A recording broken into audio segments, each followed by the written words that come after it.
I had no fear. I was really mad that these animals were just chasing me and getting after me all the time, felt like.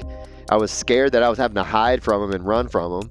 And I was like, I went into John Boy mode. I had my best friend's dad used to call me John Boy. His name was Chuck. He passed away when I was in college, and he called it John Boy mode. He said, hey, you're a little guy, and he used to watch me kind of play football in the backyard, and he kind of saw something in me. So when this bull knocked me over the side of the fence, I just snapped. I just went up there and said, hey, we're not doing this.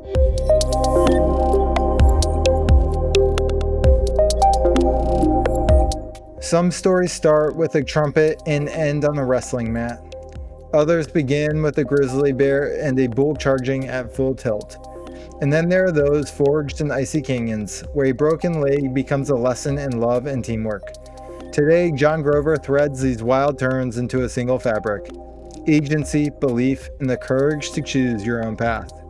From the coaches and partners to teams he now leads, John's life proves that believers change everything. Stay tuned. You're about to hear how one wrestling match, one swing, and one broken leg reveals truth worth carrying for a lifetime.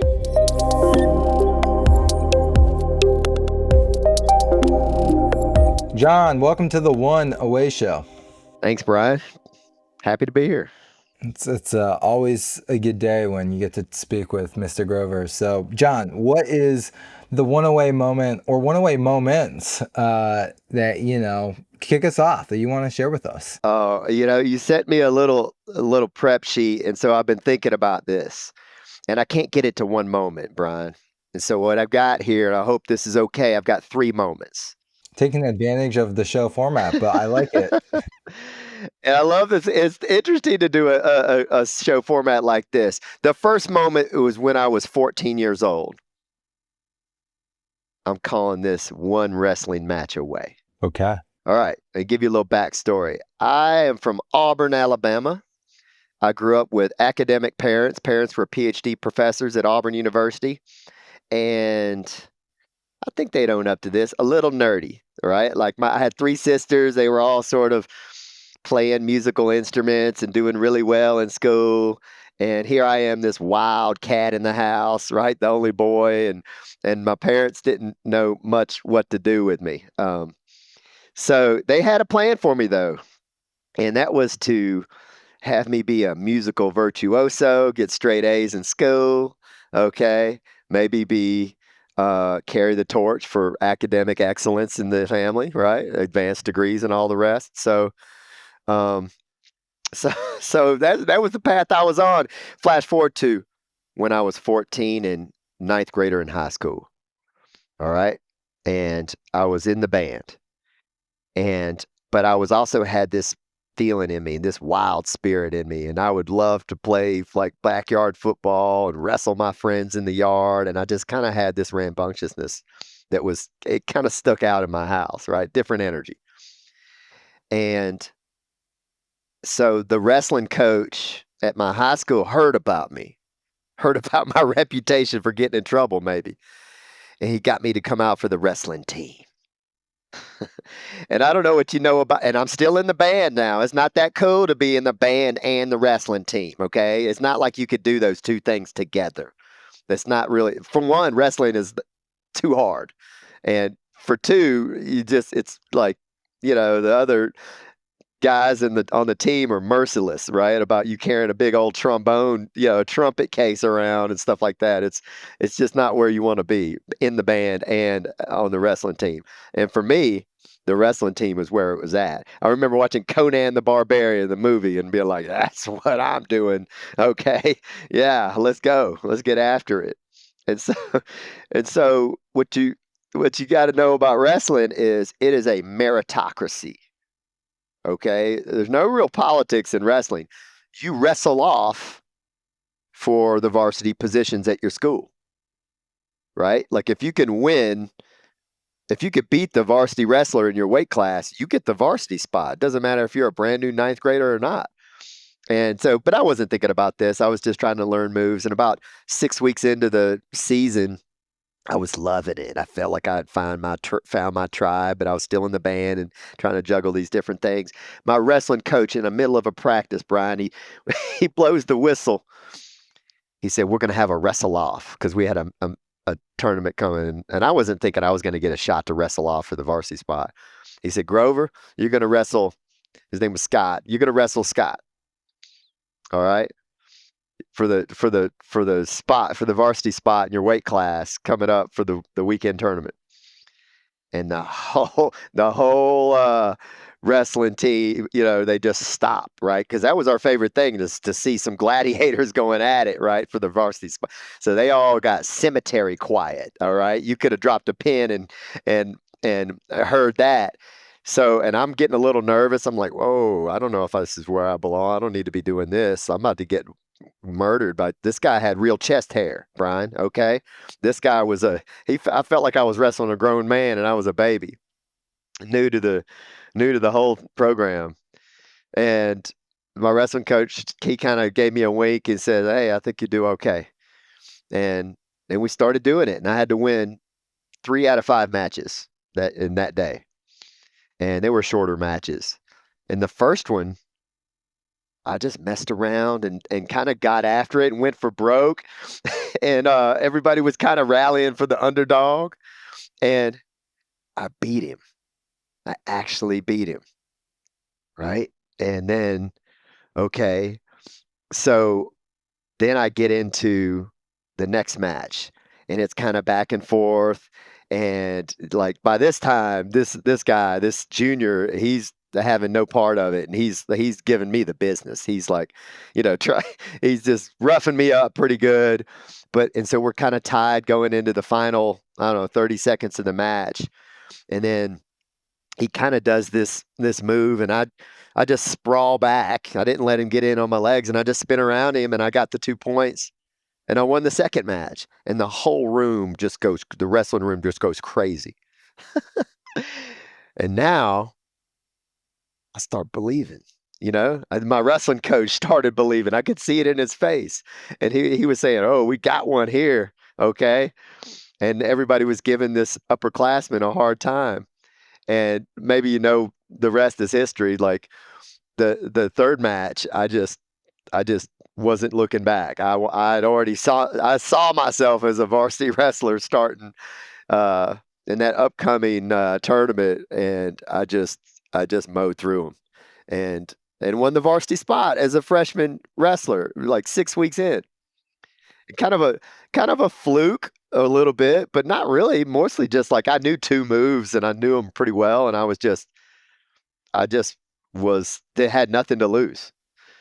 So you go back to this and you think about, like, you kind of believe in yourself in life, but you can also draft off of other people's belief in you. But you got to be open to it. Your antennas and sensitivities have to be there for it. And for me, that was my wrestling coach, uh, who had kind of talked me into going out. And I was like, "Hey, do I belong here?" All the rest. All right. So now the next part of this story is I go home to my parents and I sit them down. I have the conversation, Brian. And the conversation is this: I'm quitting this band stuff and I'm focusing on wrestling. And they did not understand that. And they had even thrown a Hail Mary pass. They kind of saw it coming. They had bought me it was like a $3,000 silver trumpet, right? And this is like 1991, 1990. And my parents did not spend money. Okay, that was probably their whole food budget for the year. So they bought me this really fancy trumpet as a Hail Mary pass to try to keep me in band, right? And it didn't work. And they were kind of crushed and they didn't understand. And Brian, I felt so good. It was the first time I took my agency, right? I took my life and I made my own decisions, right? Like I drafted off of my coach's belief in me. Yeah, you could be a varsity wrestler. I started believing it too. And then I started really like owning my own decisions in my own life, and good things started happening. And then my life just kind of took off from there. It's like really one of these defining moments for me. One wrestling match away. Okay, there's a lot to unpack here. A lot. First, I just want to say, amazing story, set of stories. I was not expecting you to, be such a winner out of the gate, but clearly this wrestling coach saw something in you. I mean, knowing you, I would expect you to be a winner. But that was you were talking about the story. I was like, where is this going? And then you kept pulling it off. So, Brian, I was a nerdy band kid, and I was 108 pounds, soaking wet with rocks in my pockets. I didn't look like I didn't look like Conan the Barbarian. Let's just say it like that. So you had to take a leap of faith to see that I would be a varsity wrestler. So yeah, so I mean, as you were talking, like as you went into those matches, right, that you had to win to make the varsity spot. What were the expectations of John Grover as a freshman going into those? Did you think you were gonna win? Like going in, like if you can recall the mindset around how you were thinking prior, like what was the headspace like? I'm just curious. The headspace before going into the Those matches that you had to win to make varsity. thankfully I had no time. I had no time. I did not think I even belonged on the varsity wrestling team, right? My wrestling coach sort of twisted my arm. "Oh, no, you could be good at this." And then when I did it, I felt so good inside just to be getting after people. Like you just get to fight and wrestle and roughhouse after school each day, and I would like be so happy by the end of practice every day, and I was thriving. It was just like this wild person in me that was coming out, and I felt so much better to not be like stuck in a seat playing a band instrument. And it was amazing. So, but I didn't have any time or belief in myself or time to believe in myself at all. My coach sort of surprise attacked me and gave me a wink and blew the whistle. He says, "Hey, you don't, and he knew what he was doing. He was saying he wanted to see where we were at.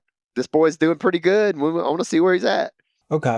So it's like you didn't even have the time to process the moment. You just went in head first and you made it out alive. And then the more you got on it, I knew my coach thought I was capable and belonged there. got it. So I had no time to think about how I felt about it at all. I just drafted off of what he saw in me.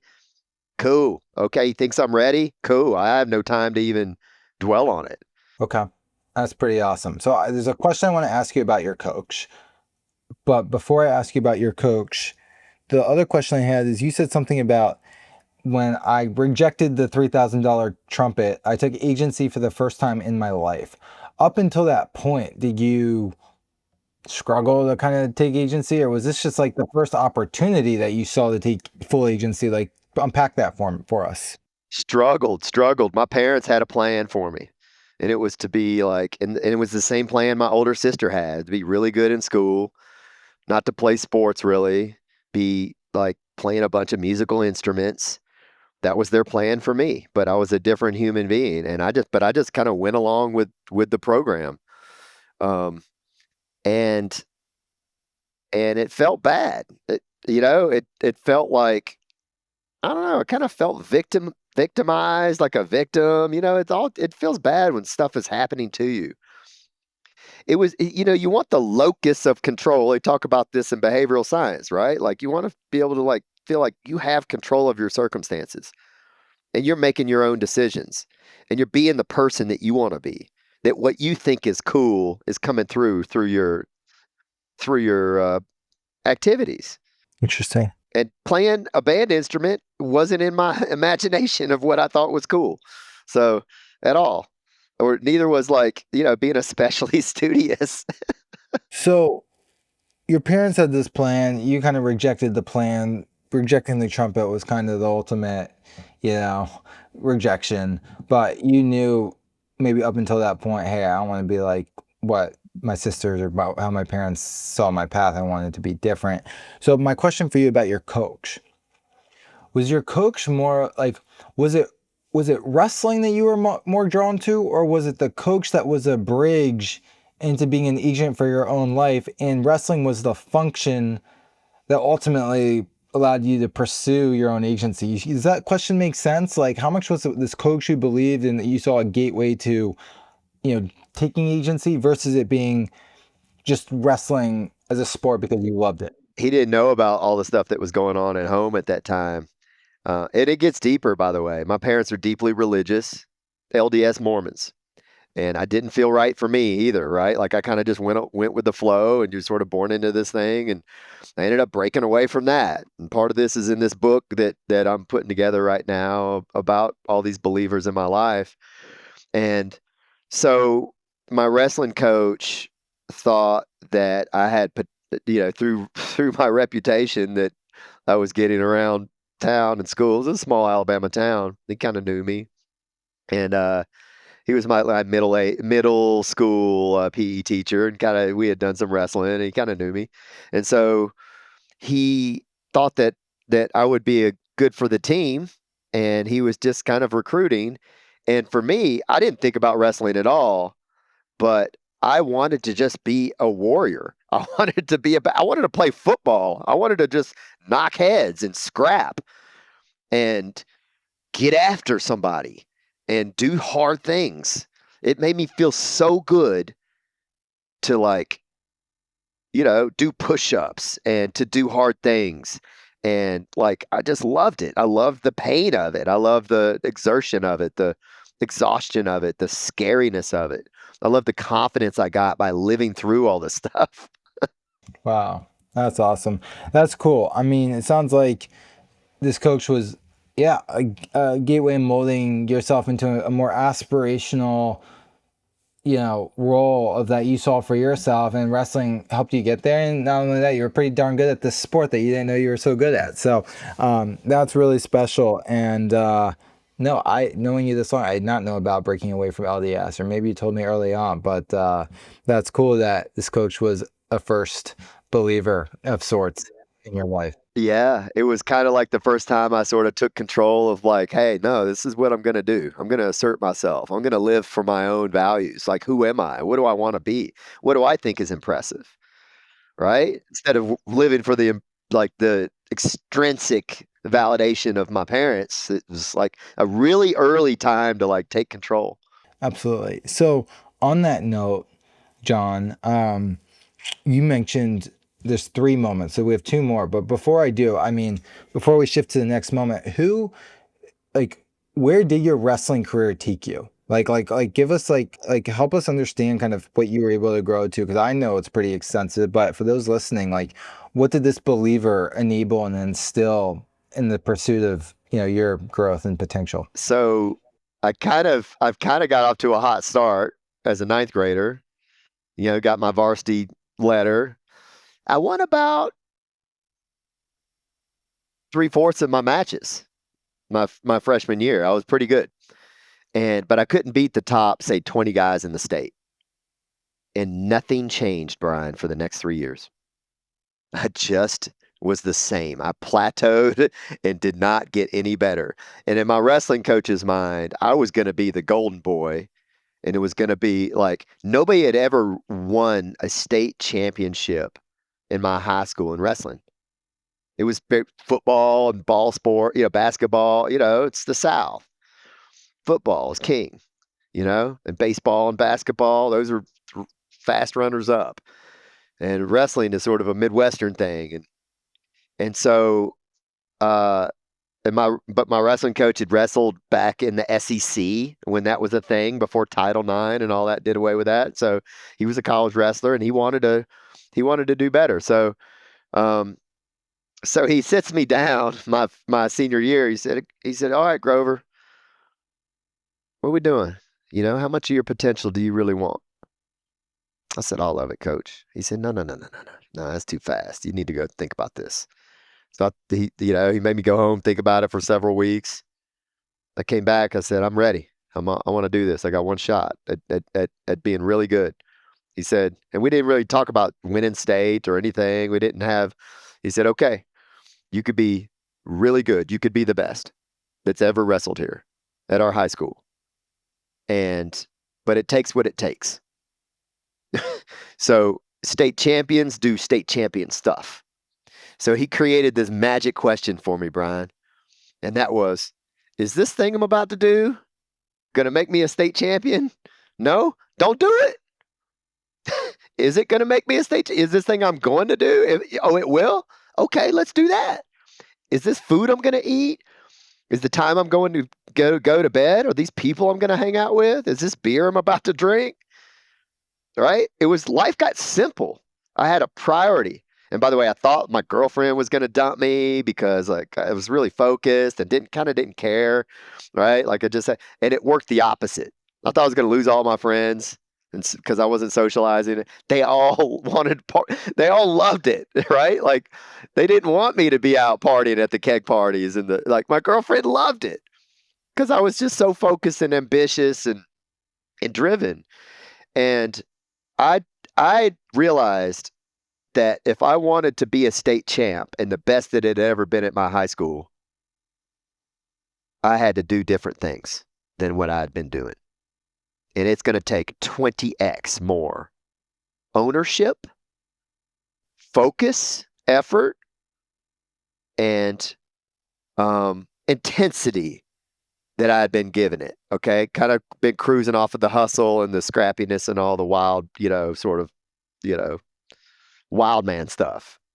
And my senior year, I didn't lose a match. I just ran the table and became the first state champ my high school had ever had. Now, it's not the point is not to like humble brag about that. The point is like for the first time, it kind of ruined me to see what it takes to really own your whole life. It's not my coach's job to get me in shape. It's my job, right? It's my job to get in condition, right? Like and to win this weekend. Not my coach's job to get me ready. He will get me ready, but the ownership was where? The agency was where? Bam, right back here. That was a lesson that I took with me my whole life. Now there's times when I forgot it and had to relearn it. But that was what wrestling meant for me is like this really cool thing that really showed me what it takes to be good. Yeah, it's like you're born to a like true man journey, and you're kind of hero's journey along the way of it, and pretty incredible actually. A little bit, but not like the underdog thing went out the window when I won state as a ninth grade. Then I was just sort of like a disappointment. I kind of plateaued, right? So yeah. What one more question then, and then we can move on. I know you have 2 moments we got to get to. I should have scheduled this for an hour and a half. Once you had the success your freshman year, like when the expectation of John was higher, like you had already achieved, and everyone else is now looking at you to stay like. Was that hard? Was that pressure hard for you? Like when you see get to completely change ownership of your life, like how did this, it sounds like this coach kind of flipped the switch for you, but like the expectations of you were different in a whole new way. Like what made you say, I want this for myself too? I kind of threw pressure right out the window right up front and decided that that was not something I was even going to like engage with other people's expectations. And it was it's just sort of a made up thing in my mind is like pressure. Like, what is pressure? What does this even matter? Right? Like, this doesn't matter. And so I didn't have a bunch of pressure and expectations in this whole story about that. And wrestling was really good for that, right? Like, you can't sit there and like physically fight somebody like that and think all this stuff. Like, you're just in it. It's like a primal thing. So, um, I thought that if I just kept doing what I was going to do, I was going to magically get better. And I was kind of just cruising off of scrappiness and talent. And what the real difference was that, hey, you have a finite amount of time to do this. You got one more year and shoot your shot, but don't leave undone stuff out there, right? Turn over every stone, get prepared, do what it takes to be really, really good. And what it takes is way more than what you've been doing, right? To get to be the best. And I just leveled my whole program up to a whole nother thing. It's kind of like going from amateur stuff to being like more of of course we're in high school, but like having a professional attitude about it, right? Like really, really owning everything in my world. Um, and it was really cool. And it was also like doing it for my own reasons. I wasn't doing it for my coach. I wasn't doing it for my parents. They didn't even it was disappointing to them that I was on a wrestling team. So it was kind of nice in that way. So I didn't feel pressure, but um but rather it was the real extreme level of agency that I took. Yeah. Amazing. I think we beat this point home enough here, and you've done a great job kind of distilling it for us in your own life journey. So now back to you. We're at our second one away moment. Unfold with the great storytelling as you did the first. So let you take it away. All right. So in college, I went to work at Glacier National Park one summer up in northern Montana, and it just changed my whole world.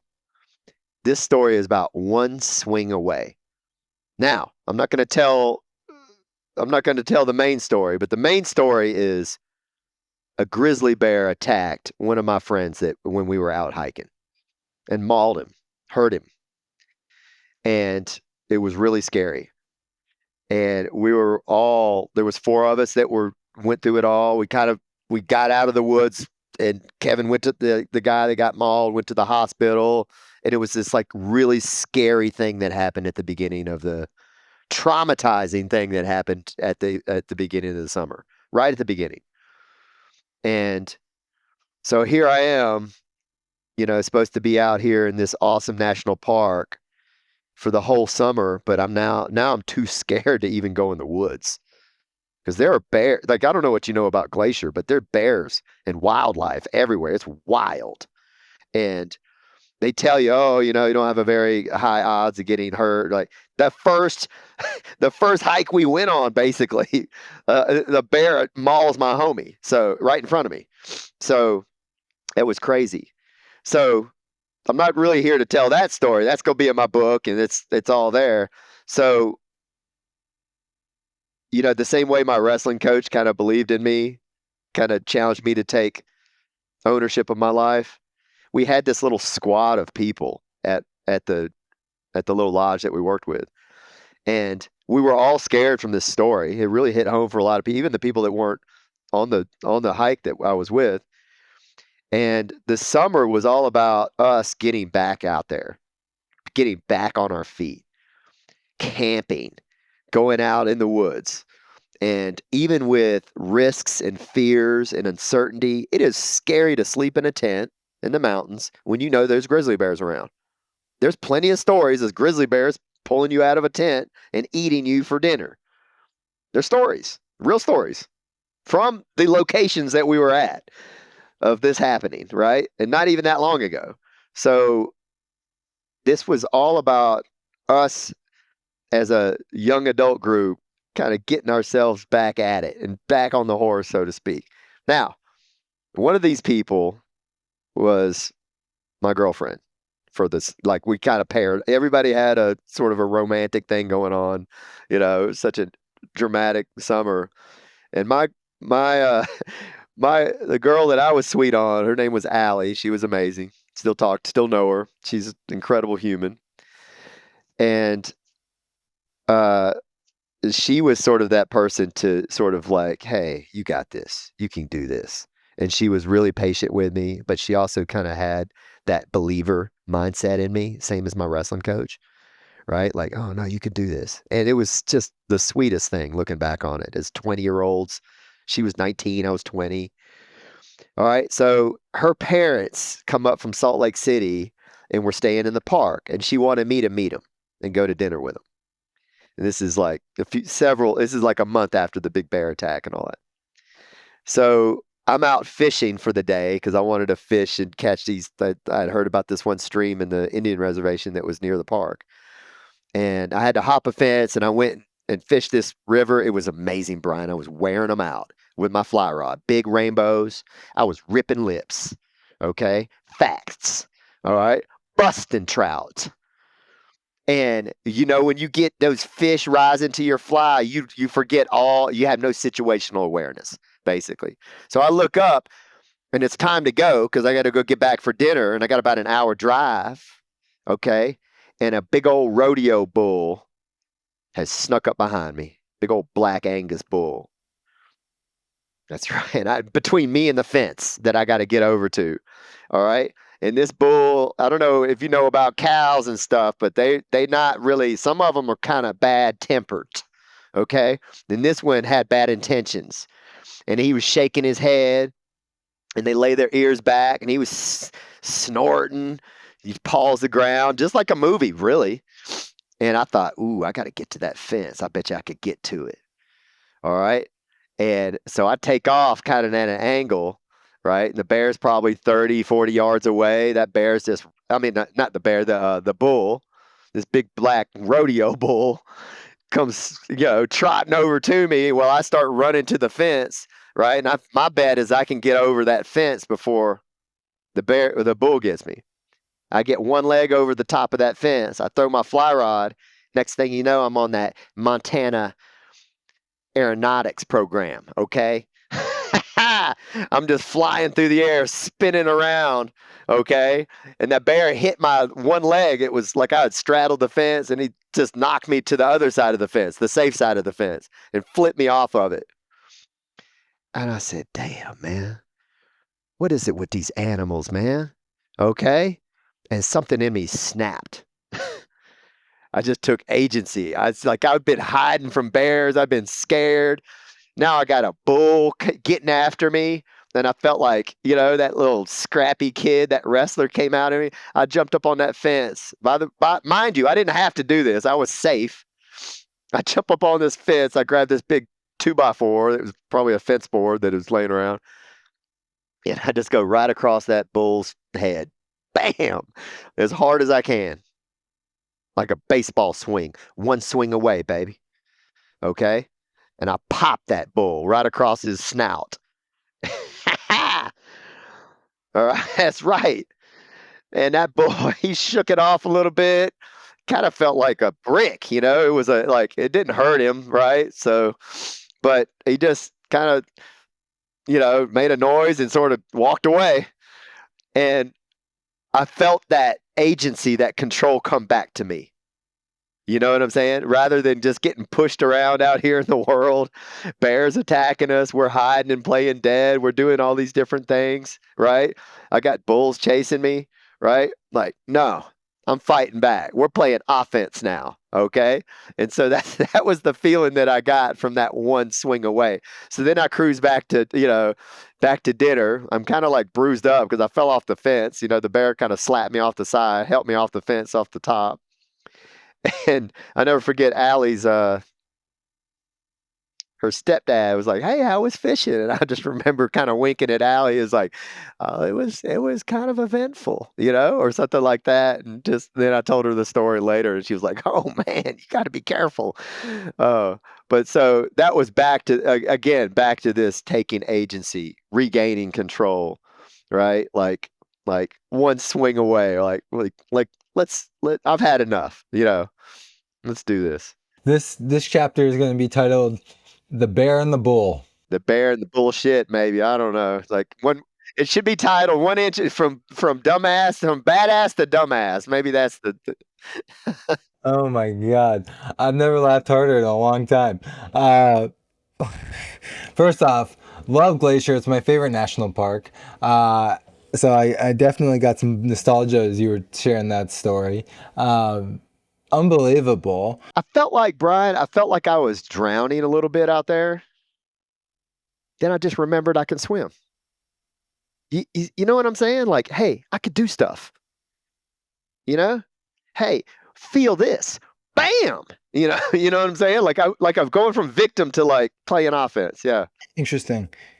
So you weren't like, there was no, you had no fear. Like you weren't terrified. Like you were gonna get killed. Like you were just like, uh, I'm just curious. Like you're just like, you step back over that fence and you smack the bull. Like I'm just like trying to process this. There's no fear. I had no fear.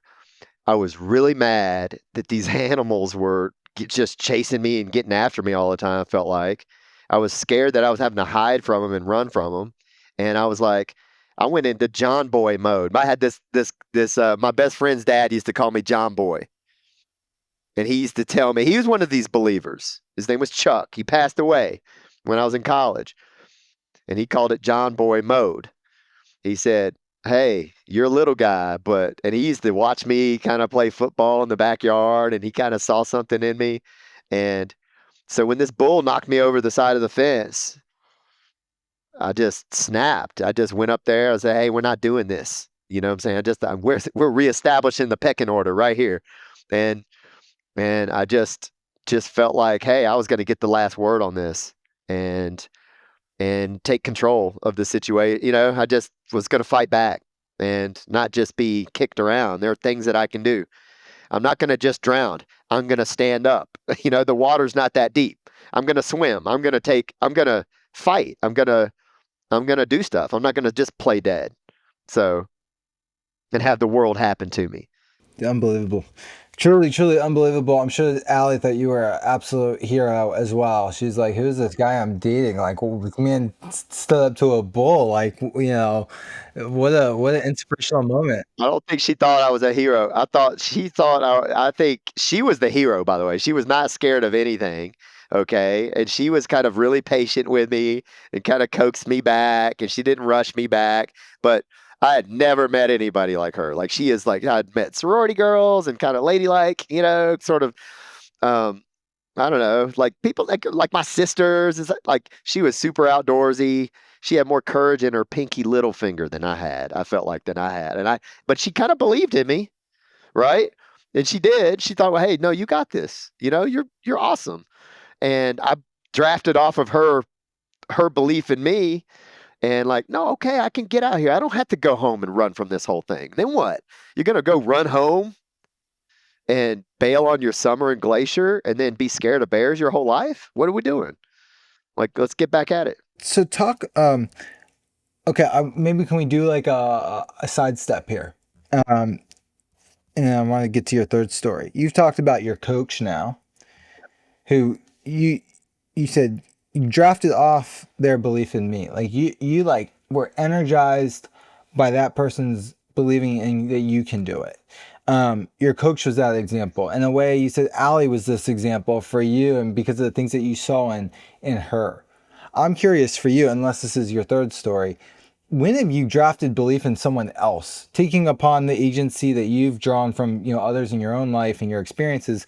Like, where have you taken that same set of agents or same set of belief and put that into someone else, maybe your son or whoever, wherever you want to take that question, take it. But I'm just curious how you'd answer that for you. Well, that's the thing. So, as a dad, you always want your kids to think of themselves as somebody that can be successful, right? Your job as a parent is to help them think of themselves certain ways. Your belief in your image, you're going to behave according to your image, whether it's a small image, a big image. I'm scared of heights. Okay, you're going to behave like that. If you like define your limits and your self yourself with all these kind of constrictions, guess what's going to happen? You're going to live a limited existence. So there's nothing worse than your kid saying something like, "Oh, I'm bad at math. I'm just not a math person." Right? Because that's going to be a self-fulfilling prophecy. Like, no, you could be good at math. No, I think you are good. You're great at school. Like, you want them to kind of like believe in themselves, and they do.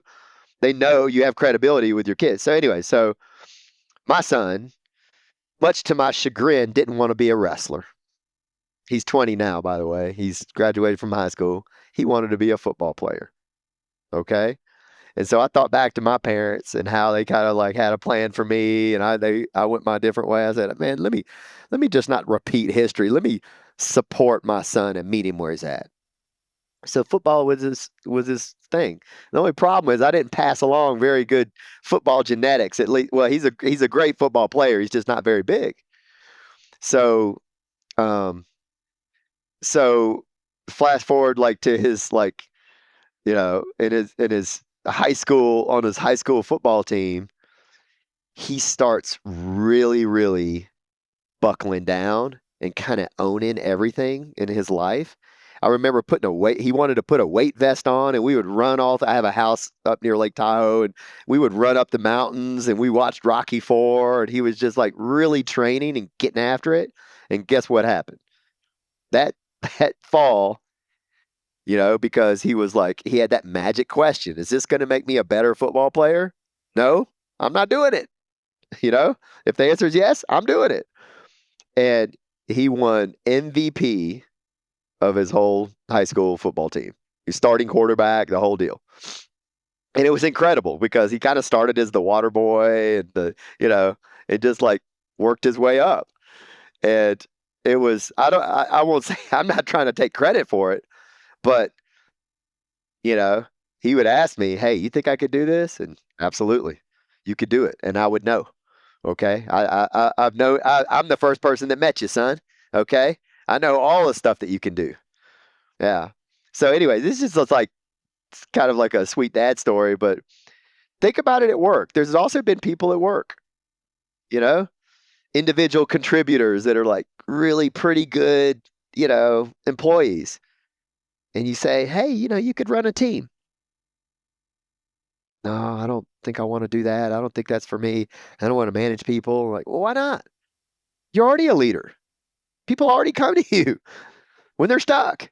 You're already an influencer. You're already like a well-respected person. I went and asked 4 people, and I said, what do you do and who do you talk to when things go wrong or you need help? And they all said your name, right? So I think you could be an amazing leader and a people manager here. And they say, and I've had several people at my business who I won't say I coerced them, but I help them think of themselves and see the real. You cannot see yourself and be yourself very well. It's just not that easy. Can you see yourself when you're sleeping? Have you ever heard somebody tell somebody else, like, hey, man, you really snore? Has somebody ever told you that, Bryan, that you snore? It's shocking, right? You're like, no, I don't. You know, like, because you can't be yourself and know yourself, like, see how you are at the same time. So, um, anyways, I've had several professional people that like kind of like I stepped in and kind of helped. Didn't do much other than open the door and get them believing that they could could be more and do more. And then of course there's being a parent. Yeah. There's a quote, and I want to go to your third story. I mean, an incredible story on your son. Um, I mean, what an incredible father figure he has in his own life to push him to great heights, and how that'll carry with him for his own family and all the things. But so the quote I heard like a couple of years ago actually was like, you can only see in others what you see in yourself. So you have to see like some parts of yourself to see certain aspects in others, even if they can't see it for themselves. And so it seems like you've drawn on your own set of experiences to bring out the best in others, and that's beautiful. You know what? It's not like I see a lot of people kind of hating on each other that much. I hear a lot of people talking about that, and maybe on the internet there's haters, and I don't. I'm not really around a bunch of like criticism or like hating and stuff, but I do see people not stepping up and sponsoring other people, believing in other people, encouraging other people. I don't know why people are pumping the brakes. If they really see that you can be an uncle to any person that's younger than you, right? You don't have to be related to them. That's the beauty of being an uncle. In Hawaii, there's like growing up in Alabama, we had a bunch of uncles. Your best friend's dad was your uncle, right?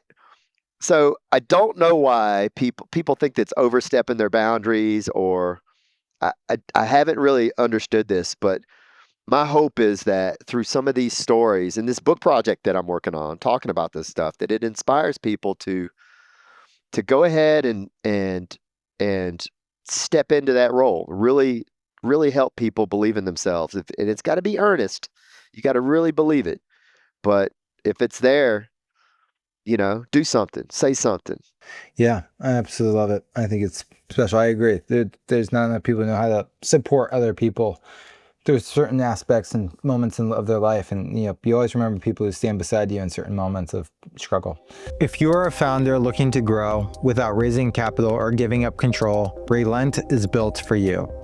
Founded by entrepreneurs who've scaled without outside funding, Relent helps companies find and retain talent, lower operational costs, and reinvest in growth. We've hired nearly 10 team members through Relent and streamlined our entire cost structure, freeing up capital to put toward what matters most. Even small teams can set up offshore operations quickly, compliantly, and without heavy infrastructure. With deep expertise in the India-US corridor, Relent combines cultural fluency with operational rigor and guides everything from team design to long-term scaling. Grow on your terms and start with Relent. To learn more, visit relent.team/arcbound. What's the third story? The third one away moment. This is one broken leg away, Brian. This story. Yeah, I remember. Let's get into it. I was in my late 30s, and my wife and I, my now wife, we were boyfriend, girlfriend. We were dating at the time. We weren't married yet. And we were rock climbing in south of Moab, Utah, in a canyon.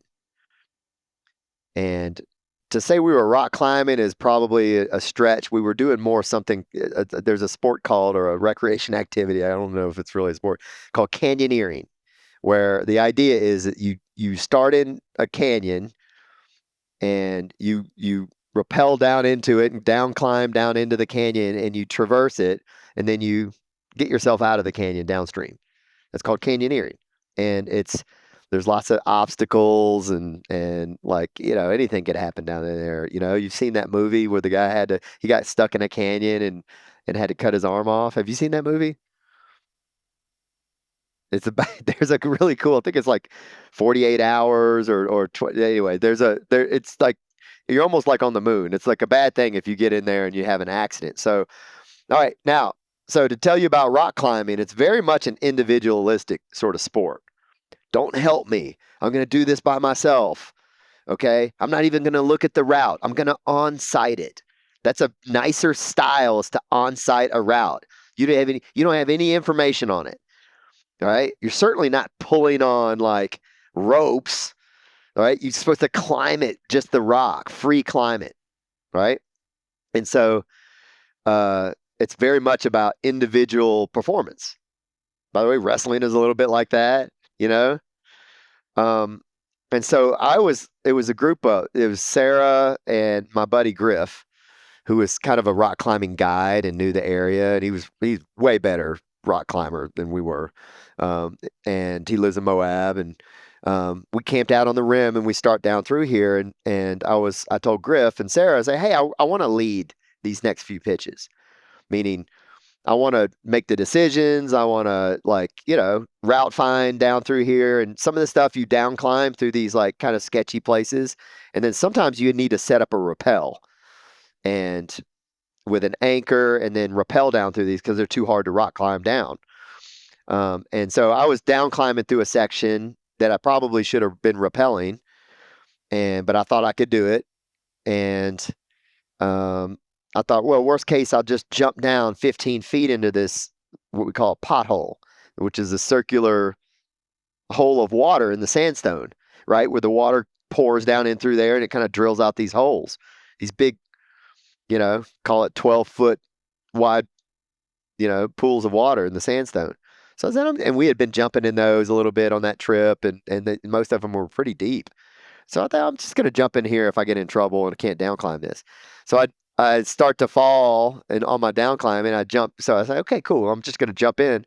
And the water was like shin deep and I break my leg. And now I'm at the beginning of this rock climbing canyoneering adventure, deep into a canyon, no cell phone reception, no nothing. And here we go. Right. And it's like a big problem, right? And we're really cold down in there. We have wetsuits on. It's like ice cold water and shady ice. It feels like an ice box down in there. So we're sitting on the ledge, and kind of figured out I'm like, yeah, I broke my leg. I know it's broken. And my buddy Griff was like, okay, what are we going to do? We're going to try to get the satellite communication thing out and get a helicopter rescue. And my wife looks straight at Griff. She goes, hell no. This is John fucking Grover. He don't get no rescue. Okay? He got this. He doesn't need it. And I, Brian, I assure you at the time, I was really, I was really excited about a helicopter rescue to get out of there. But my wife sort of like, I was like, there's nothing I can say after that. You know, it was like, oh, I guess I got to climb out of here and get myself through this or whatever. And so anyway, so there's this whole epic day of, I don't know, 15 hours of swimming through slot canyons with like dead animals in the slot. It was rain. It started raining on us, and it's bad to be down in there when it's flooding, um, and it ended up it ended up being this epic adventure that we got through. And you think, well, that was a bad deal, but Brian, it was the most fun I've probably ever had, ever.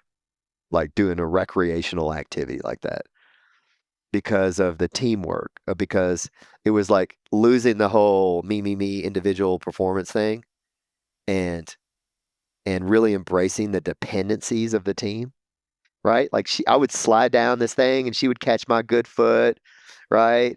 And then lower me and they would make a little hand line and I would crank myself up on that. And it was like cooperation. It was more like how we are at work, right? Like you can't do it much by yourself. So it was this transition of like individual independence, individual performance to, you know, ooh, all of us can go way further and be way more awesome and have more fun doing it if we're locked into a great team. So Unbelievable. I mean, honestly, I think this is the best podcast I've done in a year, maybe two. I mean, truly, I'm not saying that to flatter you. My question to you, though, so I mean, a credible story. I mean, kind of knot in my stomach reading it when you first sent it. Listening to you tell the story is even more. I'm like, this is your hour-long keynote speech in the making, by the way. Second, what I'm wondering, like, how much do you think that moment with your wife, you told me such amazing things about her, of like why you're with her, but how much of that moment was, hey, that's someone like I can trust and I want to go into battle with in life's other kind of hard stuff? And then from her perspective, how much do you think her seeing you navigate that moment was like the, how much did that like kind of lock in the relationship after the fact? I'm just kind of curious, kind of what was built on that. it was a sweet, sweet thing to hear her and her belief in me and for her to talk about that to a third party, right? So to her, for her to tell Griff, no, this is John Grover. I've seen him do some hard things and he's not, he's got this.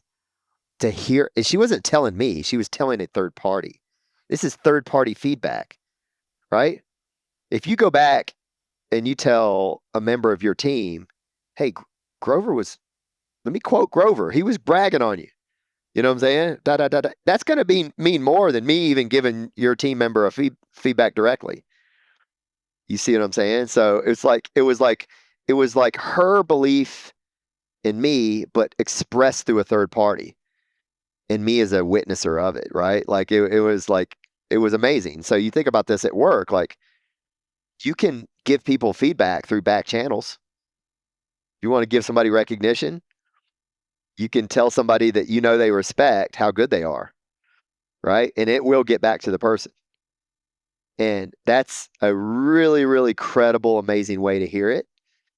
Um, so it was a connector for Sarah and I for sure. We kind of had this adventure thing. She was a high school, or sorry, a high school and college gymnast, and gymnasts and wrestlers, they kind of have a screw loose, right? Like we kind of don't care. We like painful things, and I've seen her like crash her mountain bike and like feel like she almost died and just like, just get back up and just throw her leg right back over the bike and just ride away. And I'm like, whoa, I think I would need a minute. So it was really cool. And it was also, it made me kind of realize that this human being's got my back. I mean, for real, real. A, she believes in me. B, she doesn't think I'm less than because I can't just lead all this climb now, right? Or whatever. Or I was a kind of a dumbass. Like I said, I went from trying to be a badass to being a big dumbass and breaking my leg. Like that's a stupid thing to do. Embarrassing. Um, but she had my back through the whole thing, and it was absolutely a connector between us. Now, this is a little bit of the case for doing hard things with other people. It does bond you, right? Doing adventures, doing things that aren't just like easy, doing things with uncertain outcomes. In the military, they talk about this. You ever been around like Navy SEALs and stuff? They love each other. They're like brothers because they've been through some hard stuff, and they go from like not knowing each other very well to like being really connected quickly. Yeah, I can imagine. I can imagine something like that brought you guys very close together pretty quick, or in ways unexpected ways, through near death moments and all. John, as we close out here, by the way, unreal stories. What's like your closing statement that you want people to know about belief? So there's some first principles here, some truths. One, you can't be yourself and see yourself very well, right? So we talk about having a personal board of directors. We talk about like people that really know us, getting feedback, all this kind of stuff. This is real stuff. You cannot be yourself and like see yourself very well, right? I'm working on this book project. I'm working with somebody on your team that's like, I can't write the book and know if it's very good, right? Like it's there's two sides of your brain. It's really hard to do that. And too often I think people try to go at stuff solo. And maybe that's a good segue into another truth, and that's it. Like individual performance is cool, right? We want to be good. We want to be awesome. It's fun to be good at stuff. And it's fun to be on great teams. Okay. So I've transitioned in my life to this, like trying to be an individual state champion to, hey, I want to get better. So I'm a useful person on this team because we can go way further. And when things go wrong and people need me or when I need somebody else, I want to be on really, really good teams. So it's kind of a, hey, let's get rid of this whole myth of self-sufficiency or independence. That's okay. It's like got its place when you're leaving the house and trying to be a young adult.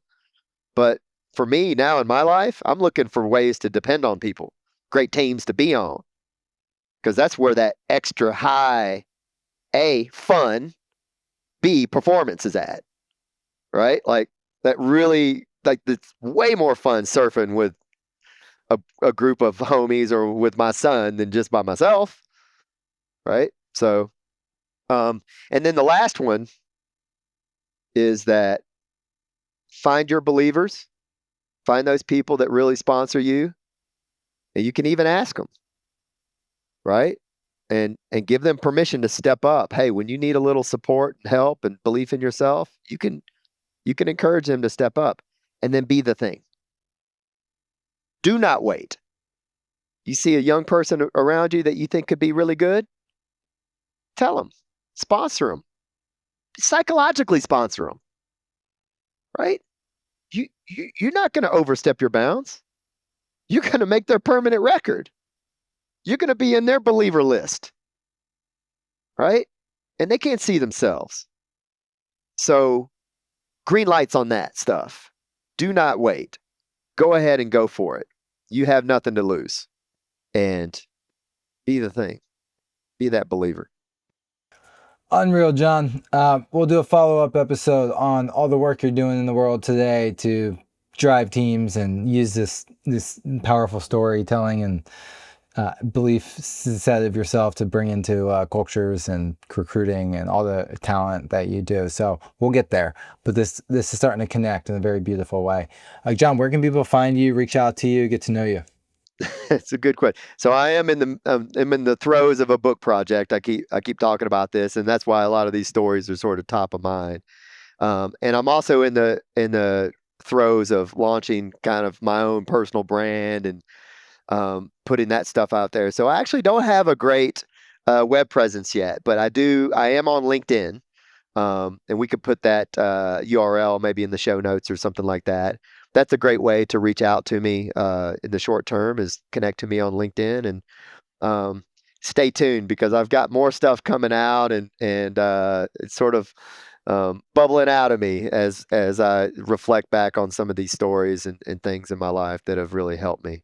Well, I'm excited to follow along the journey. I think the message you're putting out to the world is special. You're going to make a lot of impact. You're going to take all these experiences and help a lot of companies, a lot of people through the companies. And John, it's been a joy to get to know you at every level, and excited to see where all this goes for you and champion your own journey. So, Absolutely. Well, thanks, Brian. And those that don't know, we both went to SEC schools. Is it Go Dogs or War Eagle, man? Yeah, exactly. Awesome. Well, it's fun getting to know you and your team as well. And yeah, I think this might have been the fastest hour I've ever spent on Earth, right? unreal. We should have done an hour and a half.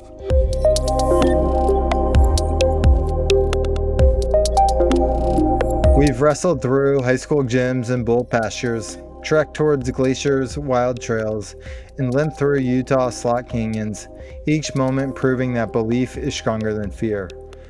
John showed us how agency begins with a choice, how a wink or a word from a believer can tilt a life, and how a broken leg can forge not just resilience, but deeper connection. We saw belief passed down from his coach to him, from him to his son, from him to colleagues who rise into leadership. We heard how teams outlast individuals and why interdependence is the real measure of strength. If this episode left a mark, please leave a review and share it with someone who might need to hear John's reminder. Be a believer and be the reason someone steps forward. New episodes come out every Tuesdays and Fridays. I'll see you in the next episode.